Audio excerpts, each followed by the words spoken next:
dressing time would have doubled.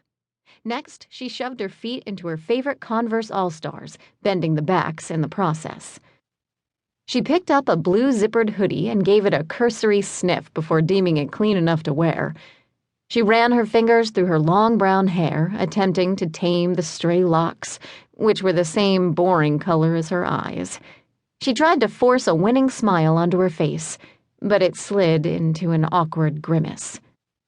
Giving her brother a quick kiss on the head, she ran into the small and dated kitchen and grabbed her backpack from the breakfast table. Turning, Mina heard a rip as the backpack clung stubbornly to the back of the chair. The chair won, and the shoulder strap ripped off the back of the bag, causing all of her books to crash to the floor in a heap.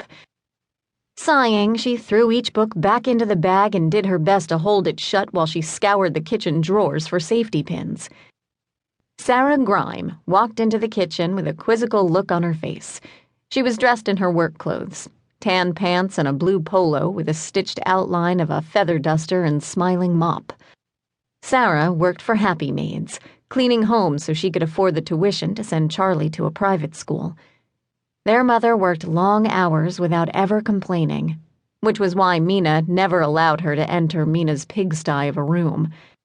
"Mom, did you sign my permission form?" "What permission form?" Sarah asked distractedly, sliding a raspberry Pop-Tart into the toaster. "For today's field trip. To Babushka's bakery, remember? I gave it to you last week." "Oh, honey." Sarah wrung her hands. "Don't you think it would be better if you didn't go on the field trip? You know how clumsy you are. What if something should happen to you?" "Mom, I have a paper to write on today's trip, and it's worth 1/4 of my grade." Mina had finally found a few safety pins in a junk drawer and was fumbling with them to reattach the strap to her backpack. She knew they didn't have enough money to buy another one. She would have to make do with a quick mend. "Well, maybe you could do some extra credit instead," Sarah asked. "Mom, I'll be fine. I'll stick to Nan like glue and you won't have to worry about me. It's just a boring bakery tour. What could possibly go wrong, other than death from boredom?" Mina saw the look on her mom's face and knew that she had won the argument. Barely. Going to a stack of mail by the fridge, Sarah sifted through it until she found the folded yellow permission form. Signing it, she handed it to Mina with one last warning. "Just promise me you'll be careful." "I will," Mina promised, knowing it was a half-truth. She would be careful, but bad luck had a habit of following her everywhere. Charlie shuffled into the kitchen still wearing his pajamas, plus a striking pair of bright yellow galoshes. Sitting on a slightly dented chair, he pulled one of the boxes of cereal toward him and began his morning routine of combining random cereals into one bowl.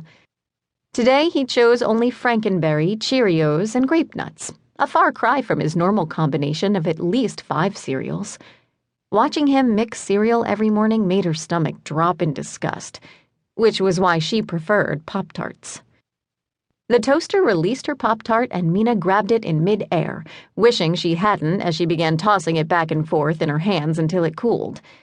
Once it had cooled enough, it went into her mouth while she slipped on her temporary fixed backpack and darted out the door to grab her bike from the landing. The Grime family lived in a small rented apartment above the Golden Palace, a Chinese restaurant run by Mr. and Mrs. Wong. Mina loved living above the restaurant, unless she forgot to close her window the night before. Then all of her clothes would smell like peanut oil. To make up for it, Mrs. Wong gave Mina all the pot stickers she could eat. Mina carried the bike down the stairs to the sidewalk, nicking the paint from the wall on the way down. She had a love-hate relationship with the bike. Last year, on the eve of her 15th birthday, she thought she was being led outside blindfolded to be presented with a car. Instead, she got a red 1950 Schwinn. The bike was old and scuffed, and it needed new brakes, oil, and tires. But she didn't care.